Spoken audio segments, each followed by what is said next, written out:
So, walking through the heroes of faith, right? So Hebrews chapter 11 talks about the heroes of faith. We've been walking through all the different heroes of faith. We got down to King David, who is actually the last one mentioned there in Hebrews, specific name mentioned there in Hebrews.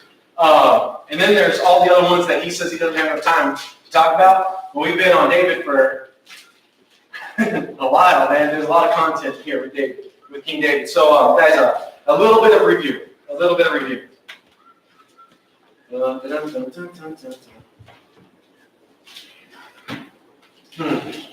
Where to begin?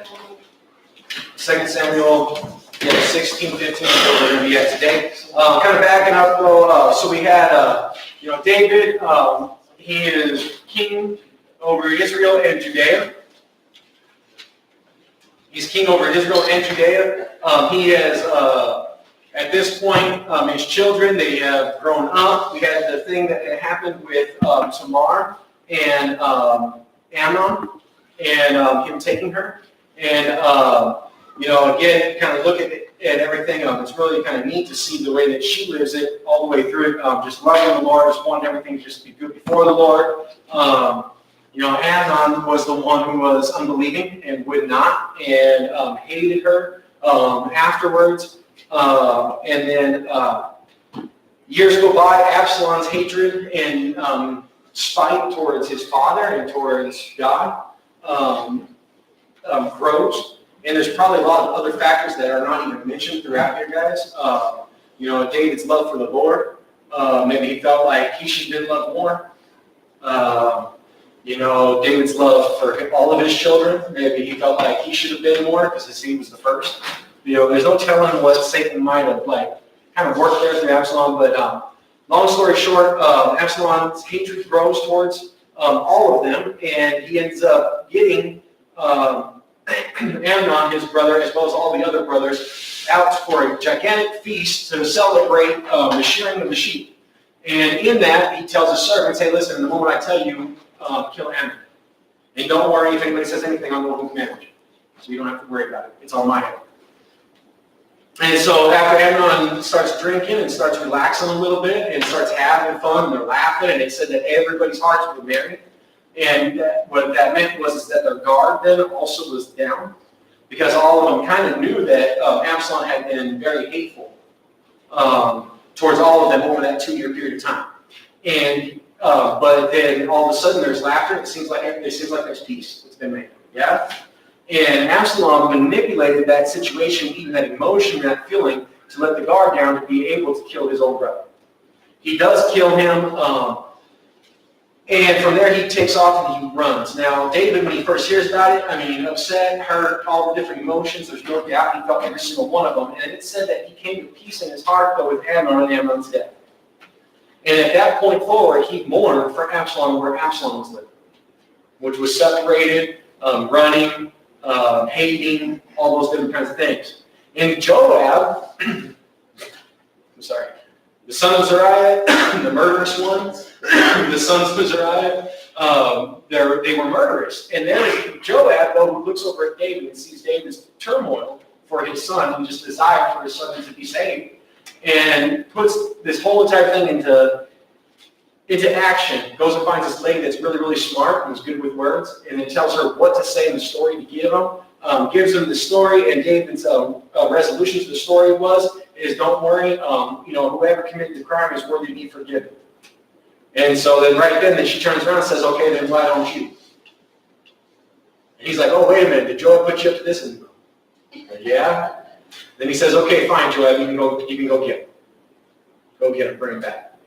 And Joab's reaction to it, guys, to me was just beautiful. He falls on his face and starts crying. And he says, man, Lord, I know I found favor in your eyes that you allowed me to bring this for my brother, for my friend, that there'd be peace in his heart. And you allowed that, and allowed me to be a part of that, an instrument for that. And if you're seeing somebody that you see a lot of the cold killing and things like that, to kind of see that soft side too, and the desire for peace to be there. And that's really, guys, it's kind of funny, but that really Joab and the other brothers, that's really what their desire really always was. You may not look at it and you see the side of them running people through and things like that. But even in a sense with Abner there, you know what, Joab was very, very mad that Abner had killed his brother. There's no doubt. And that definitely was a tool that Satan used for that murder of Abner. But do you know also what Joab thought of Abner? What Abner lived the whole entire time, up to that day. Nobody? Nobody remembers that part? Abner the whole entire time was trying to overthrow David. Right? The anointed. Right? The one that God called. Yes? And so he was always trying to overthrow that. And Joab didn't trust him. Just because all of a sudden he said, oh, now I'm going to be your friend. You know, and he didn't trust him. He killed him. All right? Anyways, sorry for running back. I went back a little bit further than I was supposed to there. So David forgives, Absalom comes back, David forgives Absalom. Absalom then from that point forward, guys, schemes and works, and very, very smart in the way that he schemes. And honestly, you get to see a real example of really how Satan works and how Satan works through empty individuals that are filled with hate. Conniving, working statements, saying things about the Lord.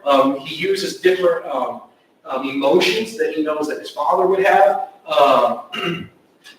And also of the people. So he gathers up for himself I think it was 50 men to run before him, yes, 50 men to run before him, plus chariots and horses and everything else. And those 50 men that run before him, every time he would move anywhere of Jerusalem or Judea, the 50 would be running through and letting everybody know, hey, here comes Absalom, here comes Absalom, here comes Absalom. And the son of the king, Absalom, Absalom. And then everybody would come out, and all of a sudden, man, here's this, it would look like strength, right? Chariots, which at that time, guys, would have been like tanks, probably to us now. I mean, they were the toughest war machine that existed at that time. They were also the most expensive war machine that there was at that time. And so it looks like strength, and then horsemen is the next best thing to that. Yeah? And so here he's got all these things, and it looks like, man, power and strength and honor and glory and everything to the flesh. It would look that way. And then he goes and he sits in front of the gate of the castle, the gate of the city of David, of Jerusalem. And anytime anybody would come with an issue to bring before David, Absalom would cut them off before they ever got in the city. And say, oh, man, David's not here to hear your problem, man. What's your problem? And they would tell him his problem. He's like, oh, man, yeah, the king ain't here. He's too busy to hear your problems. But if I was king, I would hear your problems. And I would make it right with you. And then they would fall down, and he would kiss them and send them on their way. And he did that for years and years and years and years. Yeah? Sorry, guys. Huh? 40 years. Now it came to pass after 40 years. Yeah. Verse 7. Yeah. 40 years. Chapter 15 is where that was at 7. That's all right. That's all right. So then he uses this thing about taking a vow, which would have been very, very, very important to David, because anytime that you take a vow, in that, guys, God, Jesus Christ himself said that your yes is the yes, and your no is the no's, and everything else, you God will. He says, for truthfully, if you do anything else besides that, then it's only become a tool of Satan. Yeah? And that's not always the easiest thing to live out, guys, in this life. Everybody's always wanting like kind of that firm, And I kind of joke about this, but my good friend back there, Jason, and Chad at different times, I remember they're like, hey, are you coming over, man, God willing? And at one point, they were like, stop saying God willing, man. Just commit to it if you're going to, and if you're not going to, just tell us. And I was like, well, I don't know what's going to happen. I don't want to just tell you to not be able to, And then I said, my heart, and then I tried to find another way to work, right? I'm like, my heart's intention is to be there as long as nothing else stops me from it. Yeah, okay. Anyways, the whole thing with the vow, that left David in a situation where David was to tell him, no, you cannot go, then he would be going against God. Does that make sense? And so there's no way that David could forbid him from going. And where he goes was to Hebron, which was, again, distinctly chosen by Absalom to go there to try to overthrow David. Because that is where God had anointed David as king. Okay? So again, all of these pieces all were really, really big pieces. It was a chess match, so to speak, but there was only one person playing. Does that, yeah, but I mean, hiding the pieces and doing this and doing that and really being real sneaky about it. But the reality is, guys, that Satan tries to play these kind of games with us all the time. He tries to kind of get us going one way and try to get us to go the other way, and sometimes we turn around. I've had people do this before. Oh, well, if you love God, then you'll do this and this and this. You know, and try to twist around our faith and our love and our desire for people to get, for them to get what they want. And anyways, one of David's lead advisor, Ahithophel, was with Absalom and a part of this treason. Okay? So, last week we got through this. David escapes, gets out of Jerusalem. Him and a good, big, gigantic group of people, guys, thousands upon thousands, went with him. Okay? We had, who was it there? The Gittite, Ittai the Gittite, who had just left his country to come there. And David's like, man, you know what? Like, just go ahead and return. Like, you came to us in exile. Like, just go back. Like, Absalom's not going to do nothing to you. And he's like, no, man, wherever you're the king, and wherever you go, I'm going to be right there with you. Life or death, I'll be right there with you. And David ends up allowing him to go ahead and come along on the journey. We had the sons, and we had the two priests and their sons who also tried to join David, and David sent them back. He sent them back to the city of David. And guys, there's a multiple different reasons in this. You know, the way that it was meant to be was the lighthouse unto the world. If the priests aren't there, guess what? No light, right? And so David's like, listen, whatever happens to me is what happens to me, but you get back there and keep on doing your job. Yeah? And don't worry, you know, you have your two sons. If anything happens, you hear anything, have your two sons bring word. You know, if you want to help me, that's the way that you can help me. Yeah? But you go back and be about God's business. Yeah? And I thought that was just really, really neat, because that should be the heart for any of us, for those who are in the ministries, for them just to be able to do that, be it in it. So on that note, I want to say this real quick. I do appreciate all of you who have strived and labored over the last 2 weeks to allow me to be able to do my labor in the studies and everything else. Paul, you're here tonight on that, and just for the sacrifices and some of the stresses that it causes in other areas of me not being here, Lisa, Monique, you know, but then you guys go ahead and pulling up in those times when I'm not, allowing me to stay focused in my studies. I appreciate that. And it's honorable. By the way, the scripture does say that if you give, take care of a minister and you give him even a drink of water, then you'll receive a just reward. Yeah. So may God bless you all. Thank you. All right, and everybody else too, because I know everybody prayers as well as many others has headed off a lot of different things for me, and I appreciate that greatly. All right, we have Mephibosheth's servant who comes out to meet him. What was it, Ziba? Yes, Ziba comes out to meet David, brings him all the food and the donkeys. And David's like, "What are you doing with all these donkeys and all this food?" He's like, "Well, I'd like to actually read that. The donkeys are for the king to ride on. The bread and the summer fruit are for the young men to eat. The wine are for those who are faint in the wilderness." So everything that everybody needs is all supplied. Yeah? And then we had Shimei. And he comes out and he's cursing David, if you remember. You guys were here for that last week? Cursing David, cussing him, kicking dirt up in there, throwing rocks at David, all these different kinds of things. The things that he was saying, guys, were lies. They were not truth. But from his perspective and from whatever things that he was thinking and where his heart was at in that moment, to him they were. Okay? Now, we know the history of it, and so we know that it wasn't. But to him it was. And so he's saying all these hateful, nasty, nasty things. And then all of a sudden, Abishai, one of Zeruiah's sons, what he says, "Listen, man, why should we let this dead dog curse our king?" And so he turns to him, he says, "Please," to David, the king, Please just let me go over there, and I'll take off his head. Then we ain't got to listen. No more cursing. There ain't got to be no more dust kicked up. There ain't got to be no more rocks getting us in the head.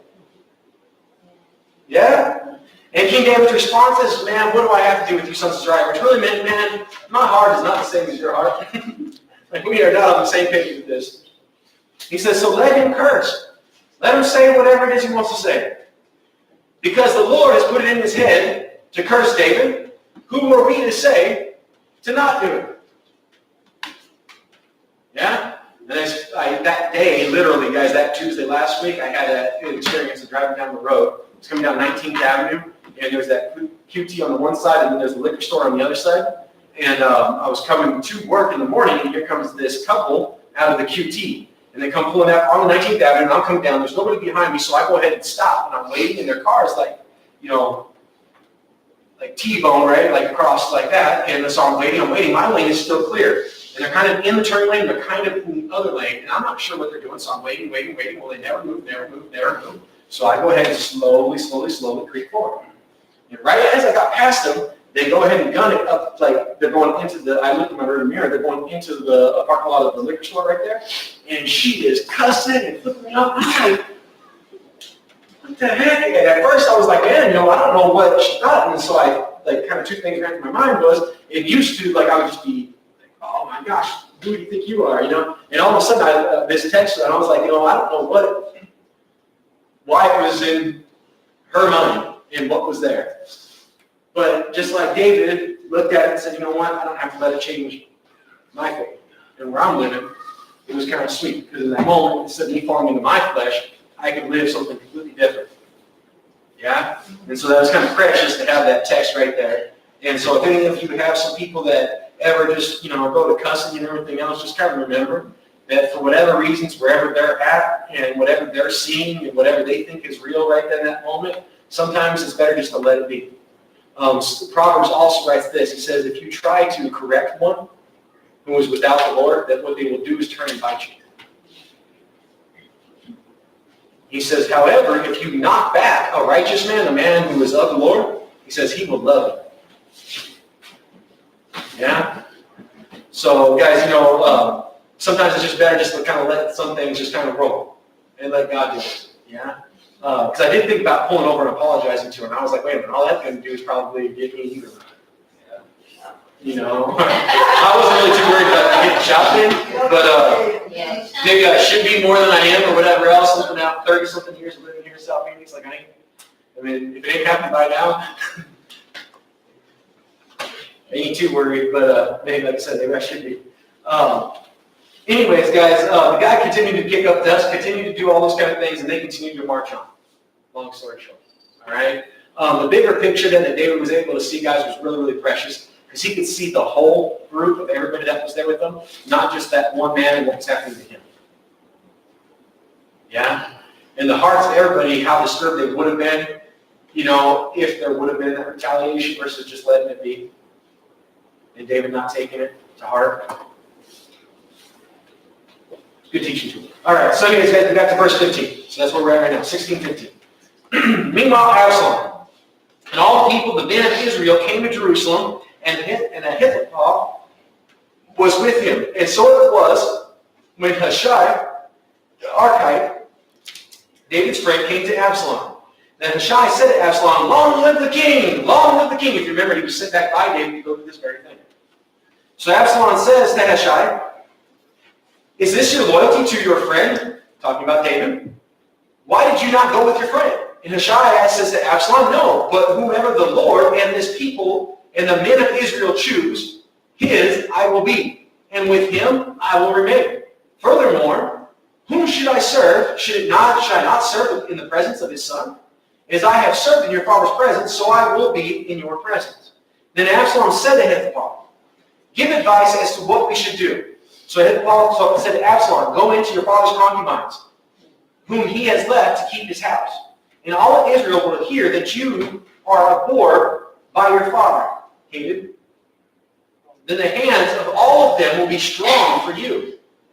So they pitched a tent for Absalom on the top of David's house. And Absalom went and he took his father's concubines in the sight of all of Israel and slept with them. so that everybody could see. My father hates me. I'm going to take that from my father. I'm going to take everything that's his, and I'm going to do with it whatever I please. And then what the people did with that was, oh man, look how strong he is.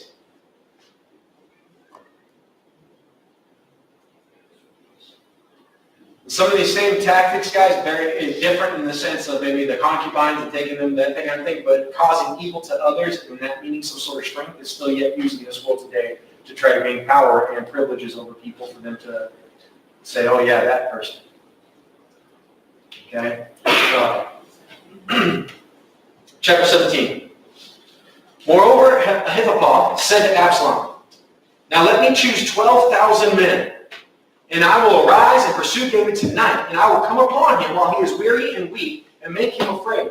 And all the people who are with him will flee, and I will strike only the king. Then I will bring back all the people to you when all return. Sorry, I skipped verse 23. So I'll bring all the people back to you, and I'll return except for the man whom you seek. So in other words, he's saying that he'll kill David and return with all the people, and then the people then will be at peace because they won't fight back at that point. Once David is dead, they won't fight back. And the same pleased Absalom and all the elders of Israel. So I'm sorry, I apologize. Let me back up to verse 23 of 16, if I missed that. Now the advice that Ahithophel, which he gave in those days, was as if one that had inquired from the oracle of God. So was all the advice Ahithophel gave both to David and with Absalom. So to understand that, anything that he said, it was golden. Yeah? If he said that the tree's going to fall on the right-hand side, the tree was going to fall on the right-hand side. Like it was just always that way. As if God himself had said it. Yes? And so, if you remember, David, knowing this, when he hears that Ahithophel is going to be giving advice to Absalom, that is why he sent back Hushai, and he tells him, listen, if you're there, then you can create confusion and make them go against his words. More or less. My wording is not correct, but more or less what the point is. Make his words foolish or something. Yeah, foolish. Yeah, to make his words look foolish. Yeah? No, Ahithophel. That guy. Ahi. First three letters, Ahi. Spelled Ahi from now on. Ahithophel. Okay, so verse 5 now, all right? So we got that in there. His words were always going. He gives this instruction to pursue David that night. 12,000 men. That there wouldn't even be a battle. Everybody will scatter. They're tired. They're weary. They're scared. They'll all scatter. David will be right there. We'll walk right in. We'll take him. I'll kill only him, and then return with all the people, and everybody will serve you from that point forward. Right? So then Absalom says, so Absalom and all the elders liked what they heard. And then Absalom says, well, call Hushai, the Archite, also, and let us hear what he has to say. And when Hushai came in, Absalom spoke to him, saying, Ahithophel spoke in this manner. Shall we do what he says? If not, speak up. So Hushai says to Absalom, well, the advice Ahithophel has given is not good at this time. For, said Hushai, you know your father and his men, that they are all mighty men, and that they are enraged in their minds.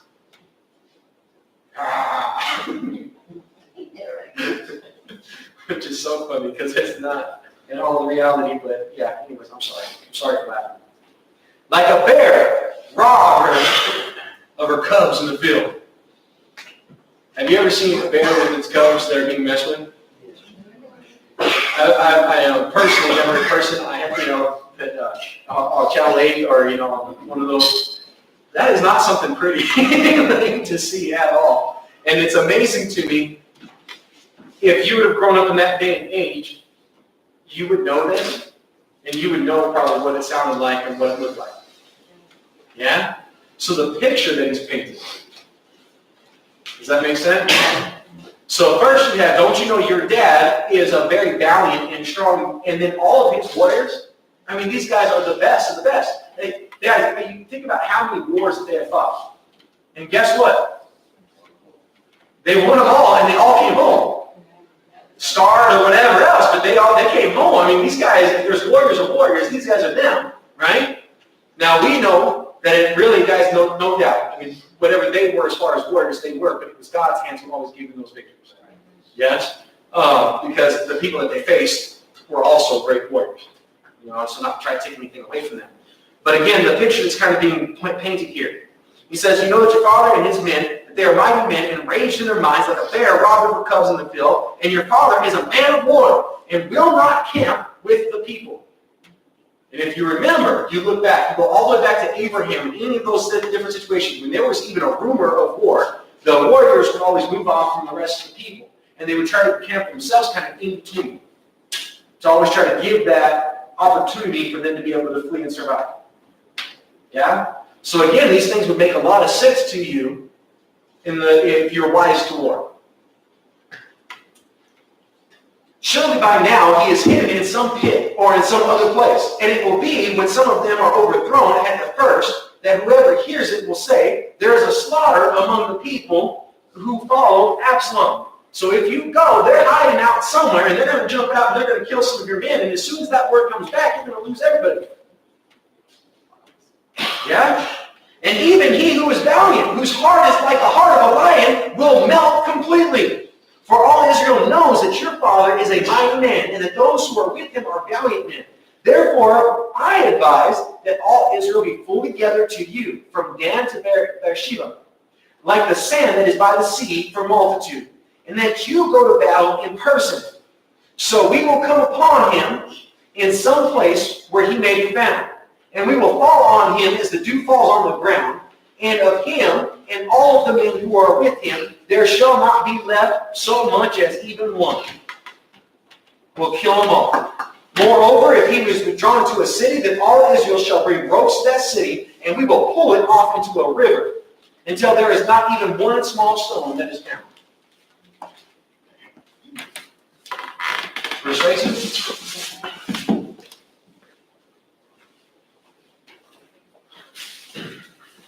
That was a question mark. Persuasive? Question mark. Yeah? Huh? Yeah. And honestly, right here, in a good way. What he's working towards is to save his king. The king that God called as king.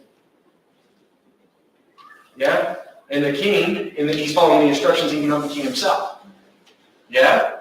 And really, what did he really just do right here, by the way? I don't know if you catch it, but what he really did right here. Okay, really what he did was he told the truth. I mean, you read it, like, he didn't lie. I mean, is David valiant? Yes. Is he a man of war? Yes. Is all of his men? Yes. Yeah? Are they strong? Are they smart? Yeah? Have they laid in wait before and overthrown gigantic armies that they were very, very outnumbered against? Yeah, kind of a little. Just a little. I mean, if you remember, there was like 2 of them that ran up on a hill and killed, I don't remember how many hundred, that the whole entire army got scared and ran away. Yeah? So, I mean, the legend in that sense, I mean, he's not lying about any of that part. But what he is doing right here is he's buying time. He's giving time. It's really all that he's doing. You see, so let's flip it the other way, guys. What if God really did want David to die in this? He was still going to, all it did was change time. It just bought a little bit more time. Does that make sense? Now, if you remember, David even says before, he says, listen, man, if this is the way that God has chosen for me to go, then it's the way I'm going to go. He says, but if I find favor in the sight of God, then I will be able to come back to the city of David, and I'll be able to see God, not only the Ark of the Covenant in the city of David, but I'll get to see God in God's house, where he's at. Yeah? But what he did do there here was he bought some time, and the other thing he did, guys, is he did make all the statements that the counselor had said, made him look very foolish. Now, honestly, if you look at it from the side of a man of war, both things could be very, very true, right?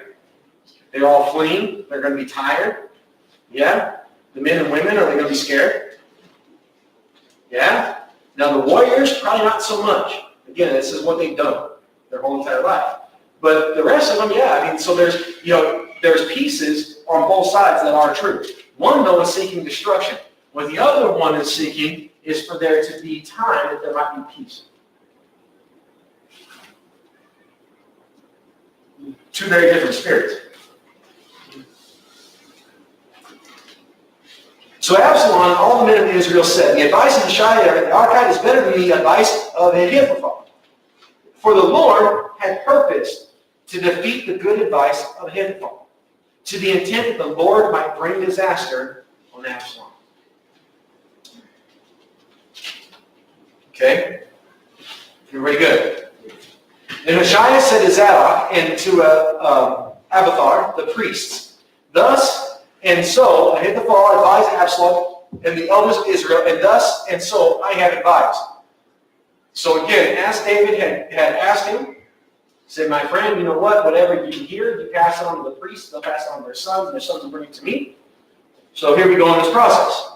Now therefore send quickly and tell David, saying, do not spend this night in the plains of the wilderness, but speedily cross over, lest the king and all the people who are with him be swallowed up. Now Jonathan and Ahimaaz, those were the two sons, stayed in Rodah, for they dared not to be seen into the city. Young men not going over to worship Absalom in the city would not have been accepted. Okay?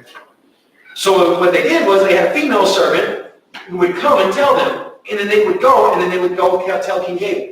Nevertheless, a lad had saw them, a little guy had saw them, and told Absalom.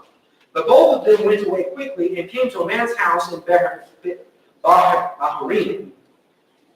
who had a well in his court, and they went down into it. Now, more than likely, guys, you think of a well, you probably think of like a really, really deep, gigantic hole. It's probably more like a cistern of some sort, or like a water almost catchment type. If they were able to go down in it, that insinuates that it was dry as well. Okay, and so it probably wasn't like a well that we might think of, like this big, gigantic, deep hole. Okay, not to say that it couldn't have been, but more than likely it was not. It is known that in that area that there was only 2 wells that were clean to drink from in the whole area. And this is not one of them. So very likely that it was dry. Then the woman took and she spread a covering over the well's mouth, and she spread out grain on top of it. And the thing was not known. Nobody knew that it was even there. It looked like a gigantic table, grain all over it. And when Absalom's servants came to the woman at the house, they said, where are Ahimaaz and Jonathan? And the woman said to them, they have gone over the brook. And when they had searched and they could not find them, they returned to Jerusalem. So now it came to pass that after they had departed, that they came up out of the well, and they went to King David, and they said to David, arise and cross over the water quickly. For thus has Ahithophel advised against you. So David and all the people who were with him arose, and they crossed over the Jordan. By morning light, not one of them was left who had not gone over the Jordan. Now when Ahithophel had saw that his advice was not followed, he saddled a donkey. He arose. He went home to his own city. To his house, in his own city. Then he put his household in order. And then he hung himself and he died. And he was buried in his father's tomb. Not another word, by the way, is ever heard about or spoken about it.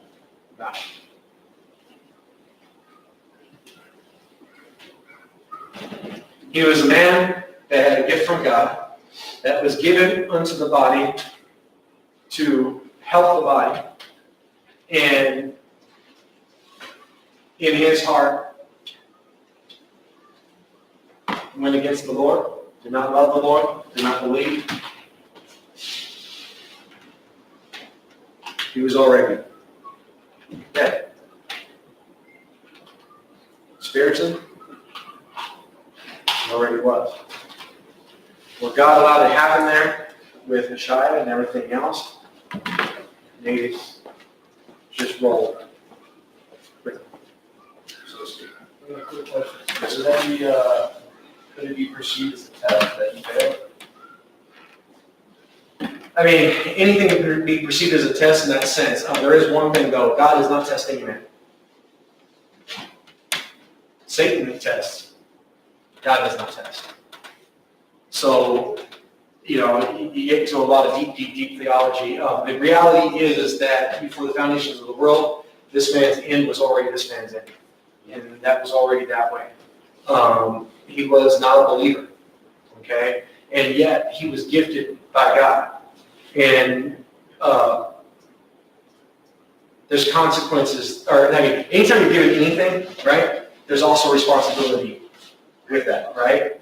And with it, if misused, then comes great consequence, right? And so with this situation here, it's no different. He was given a great gift, and what he tried to use it for was for a division within what would be the church. Tried to divide the church, tried to kill the messenger, because David, guys, all the way through again, except for that moment there with Bathsheba, which he gets turned around on. That was the only point in time that you don't hear him giving all glory to God from David. From Absalom, you never hear anything about glory to God. It's all glory to Absalom. Yes? And God was not going to have that. He was going to have his message continue on. And so even though greatly gifted, but being against, was cut off.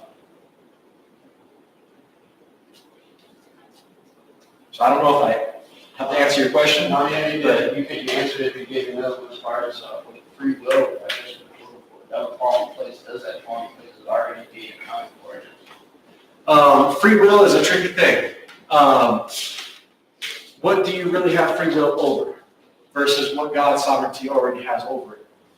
I guess the answer that I would give currently would be so, but I don't even think that's the correct one.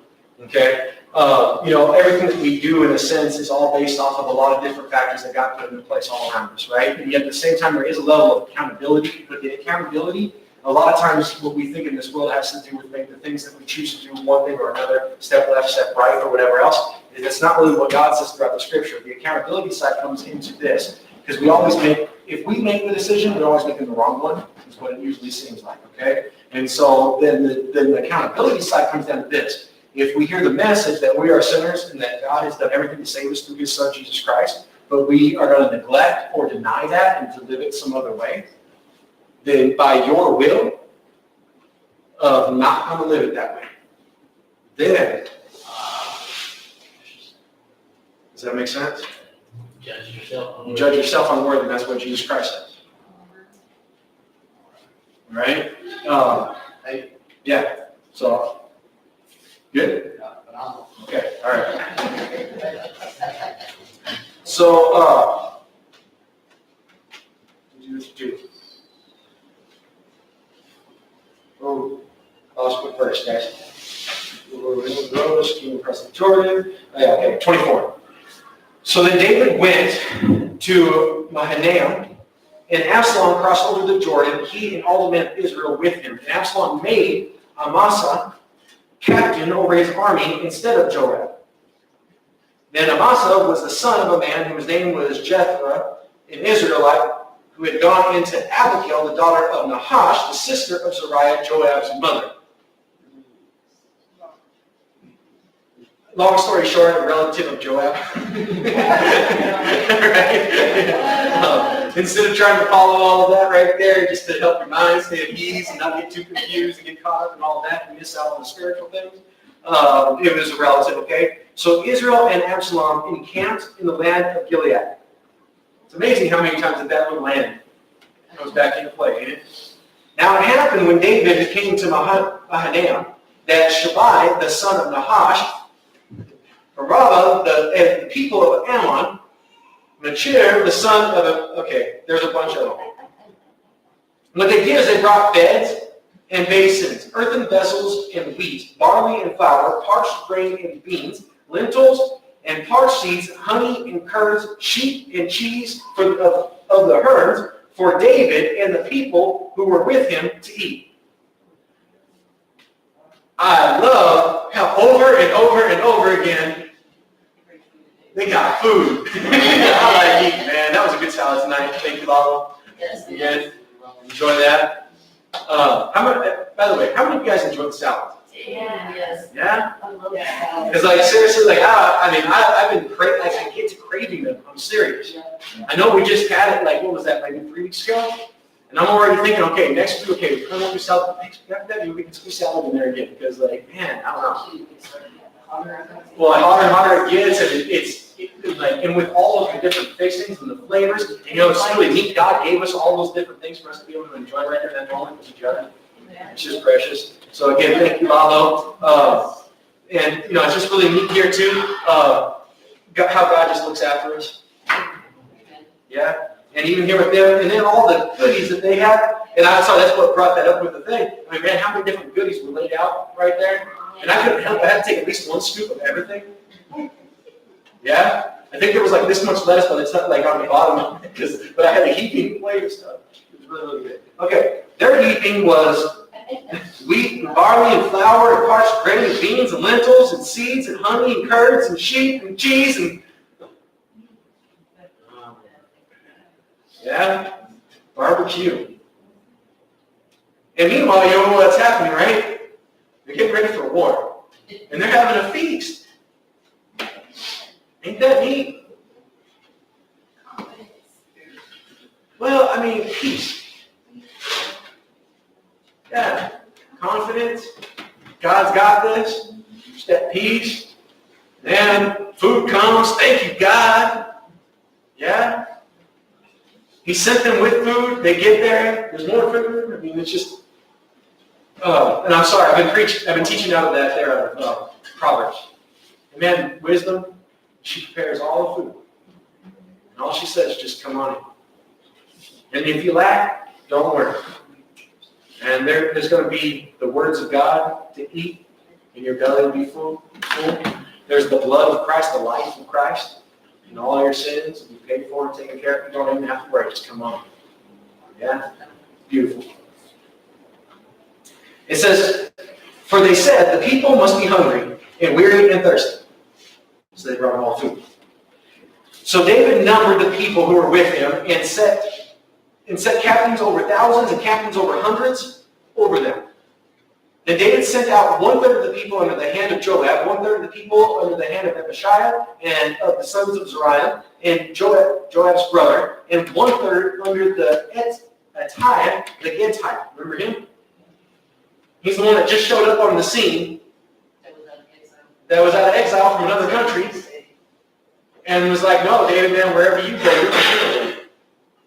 Man, life or death, I'm right here with you, all the way. And it's amazing to me, guys, that the peace that must have been there in the message, whatever he heard from David in that first day of entering into the city of David, to not give up. I mean, okay, if you consider this, whatever country they came from, there was days' journeys. Him, all of his people, their wives, and all of their children. Remember, it says in the other part that it wasn't just Attai and him, but it was all of them and the little ones. They even made mention of the little ones. And David, one of David's things to them is, man, go back to the city of David. There's plenty of food. There's plenty of everything. You guys have been traveling. And then you've only been here for 1 day, and now you're going to travel again. Who knows how far we're going to have to go. And he's like, man, no, that's fine. And I'm with you. And it's amazing to me, guys, because like with Jesus, you know, different times, different moments there of the believers. No matter what it was, no matter what the situation, no matter what the circumstances were, when they heard follow me, they were done. They met the Lord and their Savior. Yeah? And with David there as the king in that sense, guys, but really it was the proclamation of Christ. Yeah? And his loyalty was unto death. And it's neat. The honor that would have been, guys, in that sense, as a warrior, to have the king set some under you.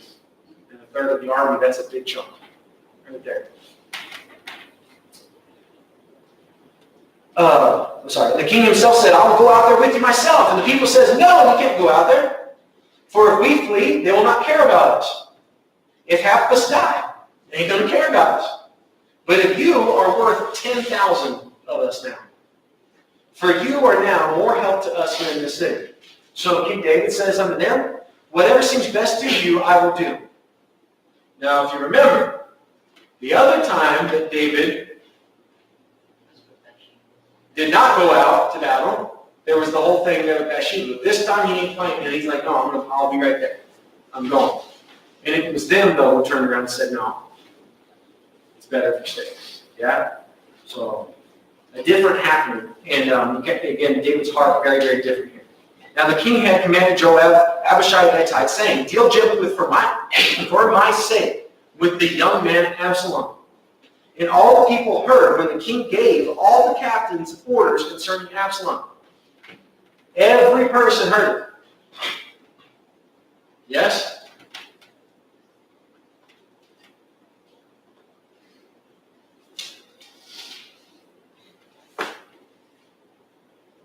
It's amazing to meet David's heart, guys, and it's the heart of the Lord Jesus. I mean, it just is. Never even wanting his enemies to be heard. Just always wanted them to live. Always hoping that they would just change their heart, forgive, and just be friends. And be about the Lord. Even Jesus with the Pharisees and Sadducees and all of them planning to kill him and everything else. And, in a couple of those instances, even with Jesus, they would tell Jesus, oh, well, you were over here eating and drinking and this and that and this and that at this big gigantic party. Well, how did they know that? Because they were invited. Because they were invited to be there. Just always just wanting deliverance, wanting salvation, wanting peace. And that's just amazing to me. You had David with Saul, you had Abner, you had the son of Saul, you had all these different examples over and over and over again. And again, it's just amazing. So the people went out into the field of battle against Israel. The battle was in the woods of Ephraim. And the people of Israel were overthrown. Now that is the people that were following Absalom. Were overthrown there before the servants of David. And a great slaughter of 20,000 took place there that day. So the battle there was scattered over the face of the whole countryside, and the woods themselves devoured more people than the sword did. Fall through, break a leg, run into a stick, run themselves through. I mean, just, if you remember, there was that other one there with, who was it, Gideon, where they all started running, they grabbing their sword, and they didn't even know what they just started swinging. And they're killing each other. And Gideon and all of them are standing up on the hillside, and they, with the lamps running down. That's all that they did. And then all they were screaming was, in the glory of God, with the leadership of Gideon, or however it was working there. With the sword? With the sword of Gideon. How God works sometimes. Then Absalom met the servants of David. Absalom rode on a mule, and the mule went under the thick boughs of a great terebinth tree, and his head caught in the terebinth. And he was left. Here it says terebinth. 2 Samuel 9. So he left hanging between heaven and earth. And the mule, which was under him, went on. So if you remember, guys, earlier, before all kind of this whole entire thing took off with Absalom and all his betrayal and everything else, it talked about Absalom as far as his appearance. And remember, there's very, very few places that really does talk about that. It talks about how handsome he was from head to his toe, that there was not one blemish that was on him. And his hair was the most beautiful hair of all. And that it would grow out to such lengths that every year he would have to cut it, and it would weigh, and it was in the pounds, that it would weigh every year. And it would get so heavy, he couldn't even carry it anymore, you have to cut it off. So just thick, flowing locks of hair. Yeah? And so with this big, thick, flowing locks of hair going out to try to kill his dad and overthrow the kingdom. His people scattered, which, by the way, was supposed to be David's. Right? But instead, it was those who were against the Lord that were scattered. It was supposed to be David's that died, but instead the Lord led that it not be his people, but instead it was those who were against him. Died out there in those woods. And Absalom, guys, getting caught in his own self. Literally, his own hair, everything else, caught him up. His hatred, everything. Everything got him. His pride. All of it got him. And so there he is, hanging from his head and hair from this tree. And the mule which was under him went on, and now a certain man saw it and told Joab. And he said, I just saw Absalom hanging in the terebinth tree. And Joab said to the man, he says, you just saw him? And it is an exclamation point. Why did you not strike him to the ground right there? He said, I would have given you 10 shekels of silver. And a belt. The man responds to Joab and says, though I were to raise my hand against the king's son. For in our hearing the king commanded you and Abishai and Attai, saying, beware lest anyone touch the young man Absalom.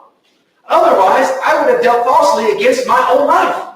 For there is nothing hidden from the king, and you yourself would have been against me. So if I would have done it, the king would have found out, and guess who the king would have sent to kill me? You! No! And Job's like, and it's funny because Job's response is, I cannot linger with you. You know what that means? You're totally telling the truth and I can't hear you no more. I would have killed you for it. I think that's hilarious. I'm sorry, but Joab's response, I cannot linger with you. So he took 3 spears in his hand and he thrust them through Absalom's heart while he was still alive in the midst of the terebinth tree. And 10 young men who bore Joab's armor surrounded Absalom and struck him and killed him. Yeah, the first spear through his heart. Just want to make sure. Second. Oh, yeah, I want to really make sure. Third. And then, just to really, really make sure, hey, my squire, all of you go over there and whack away. Pinata. Pinata. Yeah. What is it? Pinata. Oh.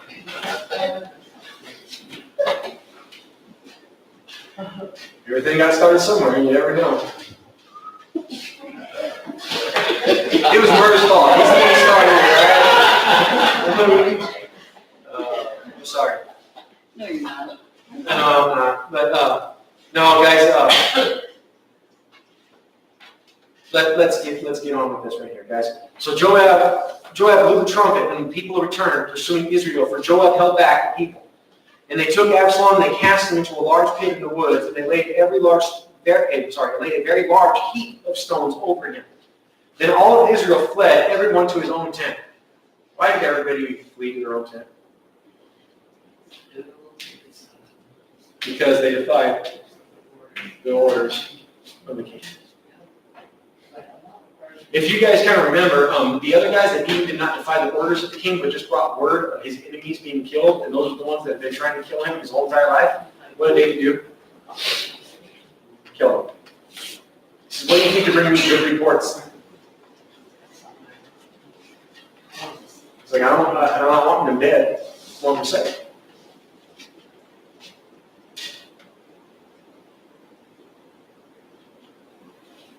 Now Absalom in his lifetime had taken and set up a pillar for himself, which is in the Valley of Kings. And for he said, I have no son to keep my name in remembrance. He called the pillar after his own name, and to this day it is called Absalom's monument. And that was up to the days of Samuel. Just to make sure that that's put up there. Nobody really caught that. On one of the weeks, somebody asked me, so is it still there? Because it says them to this day.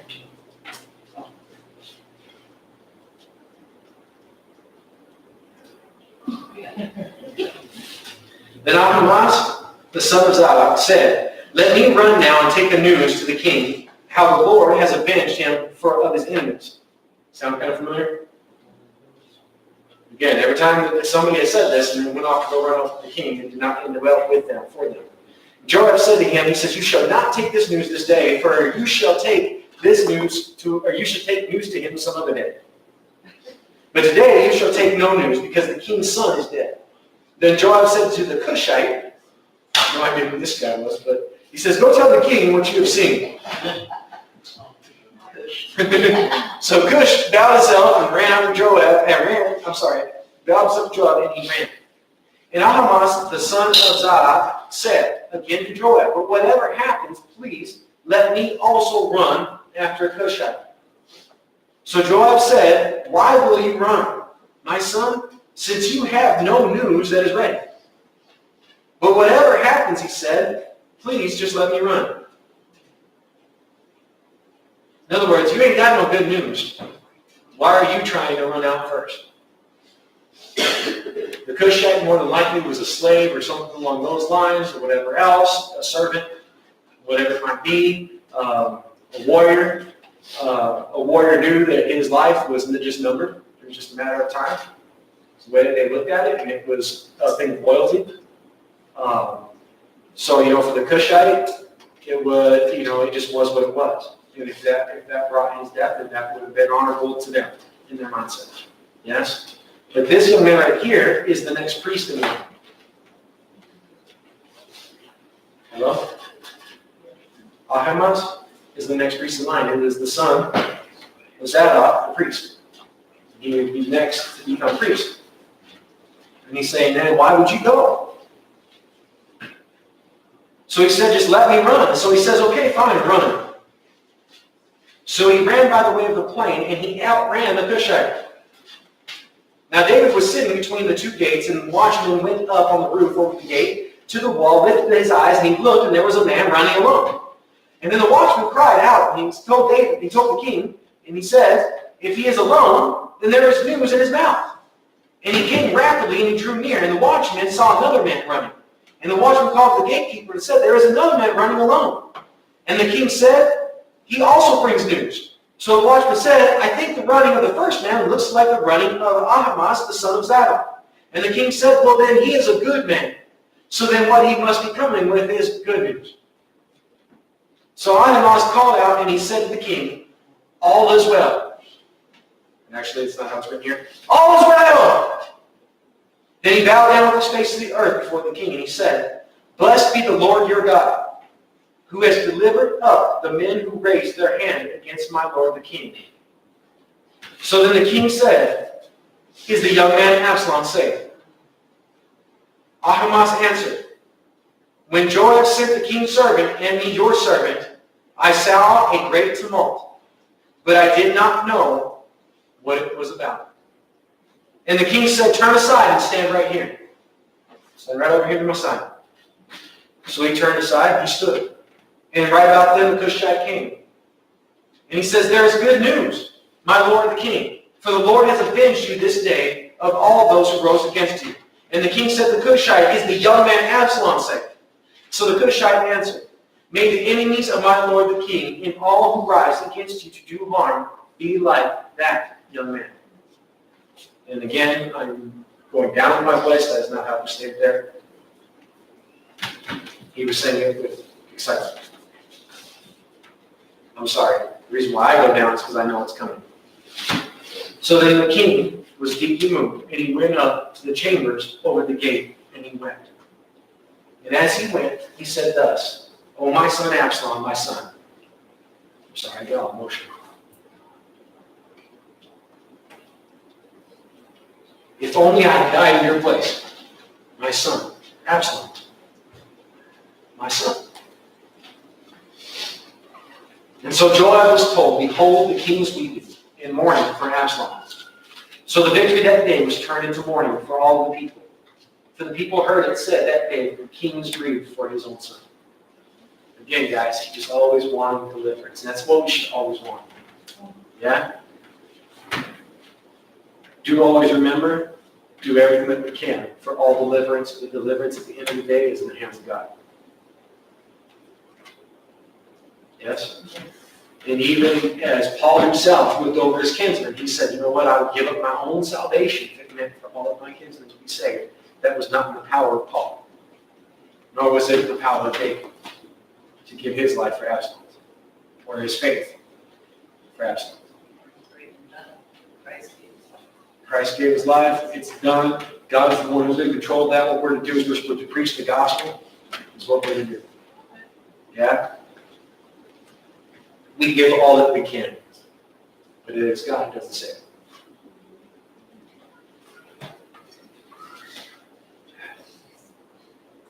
And the people stole back into the city, and what that doesn't mean like they stole something, it means that they went very quietly into the city that day as people who were ashamed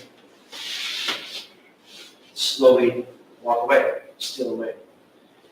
Then, as if they had fled in battle and were ashamed.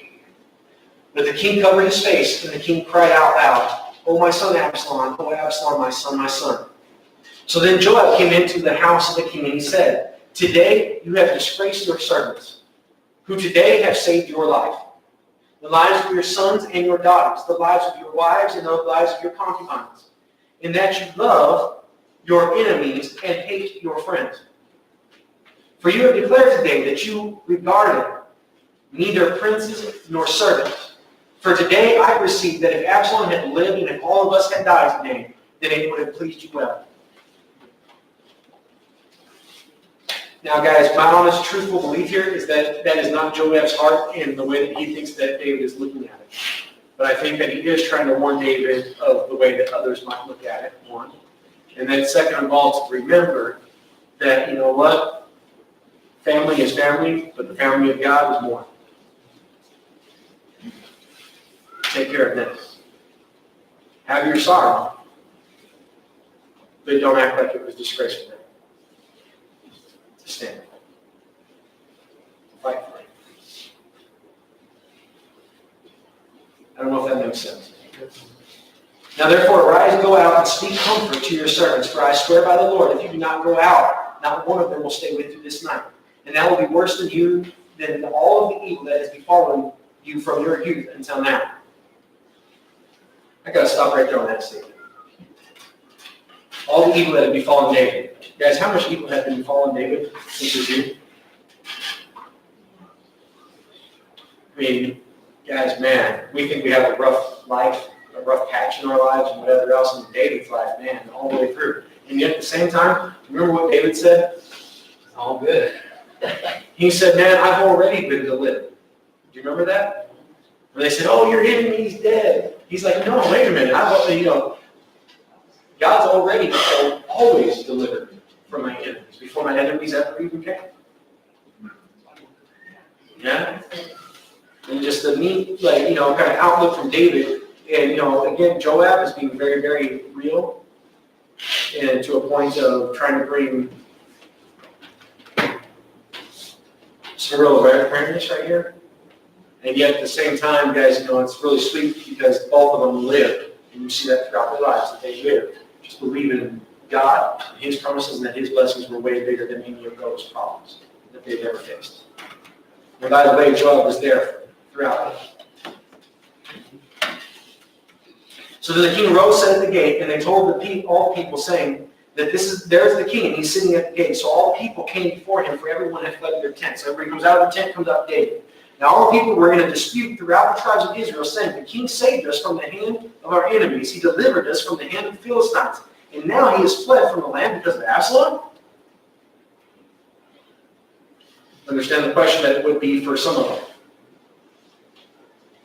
But Absalom, whom we anointed over us, has died in battle. Now therefore, why do you say nothing about bringing back the king? You get it? So David's addressing all of them. Yes? Those who've been for him, those who have been against him. So he's saying, hey, listen, you're asking within yourself. Man, I've delivered you from all these other enemies, and even from the hands of the Philistines. I mean, the Philistines were the bloodiest, most warring country of all of them. Strong, powerful. Remember the giants? I mean, Goliath himself. Yes? Was a captain. And he says, but then, you're probably wondering why I'm fleeing from my own son Absalom. He died in battle, and now therefore, now he's dead. You anointed him over me. I fled, you anointed him over me. But now he's dead. Why are you not bringing me back as your king? You know what's really, really neat here? So in most situations, all right, if there was a group of people, I'll put them over here, a group of people that were living out treason, right? For whatever it was in their minds as far as to why, and then there's a group that doesn't. And then you gain power back. What happens to those who committed treason? Right? What is David doing? Give them the opportunity to come back, return unto me. Give them the opportunity for them to return, for them to repent, for them to change their mind, for them to return to David as the anointed king of God. Forgive it, let it go. Just ask me to be it, and I'll be it. Oh my gosh, guys, doesn't that sound like the Lord? And you live your whole entire life chasing and running and thinking that you're God and thinking that there's other gods and worshiping this and worshiping that and everything. But you know what? If you just return to me, return under you. Yeah? Those who go away, those who hear, believe, and then all of a sudden they get caught up in this world and they go away with the prodigal son. Yeah? But what was the king constantly doing?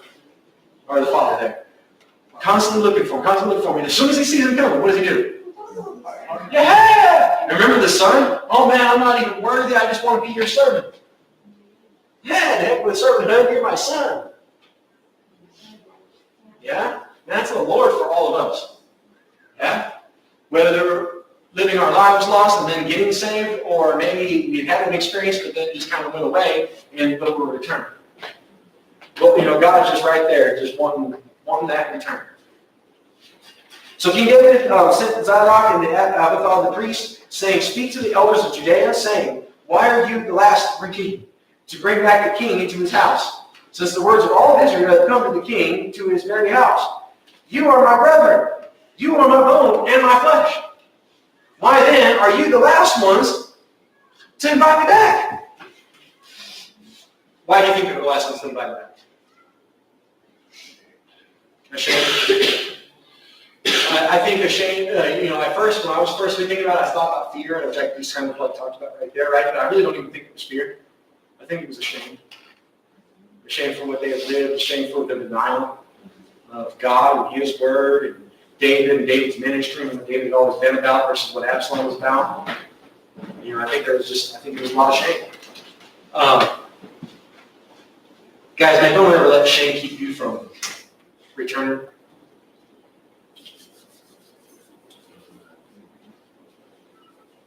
Because honestly, whatever shameful thing that we've done in this life, all of that is forgivable. There's only one shameful thing that's not, and that's to not return.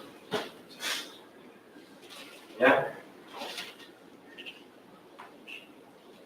So again, he says, "Are you not my bone?" He says, "God do to me, or more also, if you are not commander of the army before me, continually in place of Joab," to Amasai, who was loved of the people of Israel.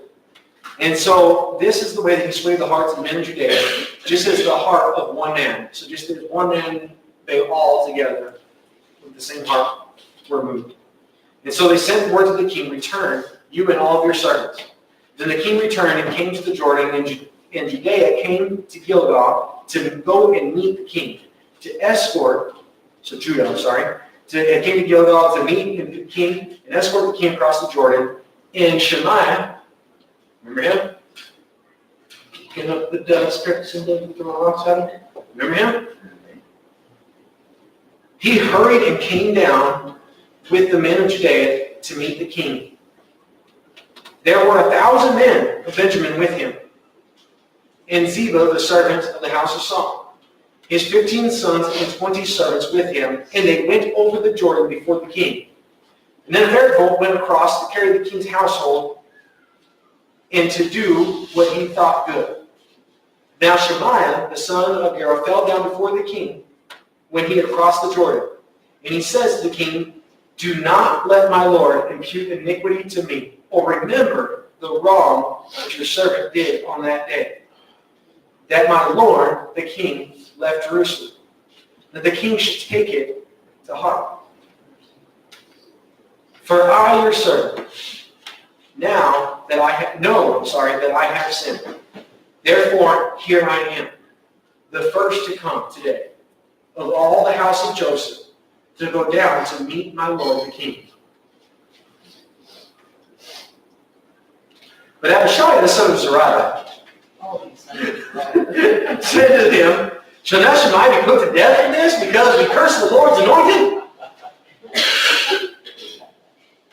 And David said, oh my gosh, what do I have to do with you, you sons of Zeruiah? I should have gone back and counted how many times that David has had to make this statement that is written, right? I mean, like, how many other hundreds of times it had to be made? But he says, shall any man be put to death today in Israel? For do I not know that today I am king over Israel? Therefore the king said to Shimei, you shall not die, you shall not be separated. And the king swore it. When the king swears it, it's the way it is. Yes? So think about it, guys. You know, we live our lives. Oh, God, and no, I'm God, and I want, and I can do it. It's mine. I can make my decisions, my judgments. My God should, and curse you, and curse God, and curse this, and curse that, and throw figs, throw rocks, kick dust up, and everything else. And then all of a sudden, reality is brought. That the King of Kings, and he's coming again. And when he comes, guys, there will be a judgment for all of those that have not believed. Yes? And we know that. And we know that we sinned. And then all of a sudden we come falling down on our faces saying, man, Lord. Or maybe it wasn't on our face, maybe it was falling on somebody's shoulder, or maybe it was just right here. Not during the invitation. Man, I've sinned. Man, please don't hold it against me. Everything I've done, everything I've said, I did it all wrong. I know I've sinned. Just please, don't hold it against me. Don't take it to heart, God. Confession, pleading for mercy to not get what I justly deserve. Every place in the Scripture that a man asks for mercy from God, guess what? He received it.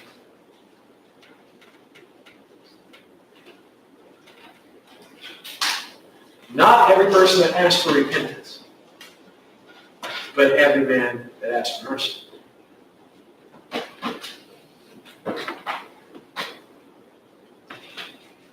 You already have to have a humble change of mind to be able to truthfully ask for mercy.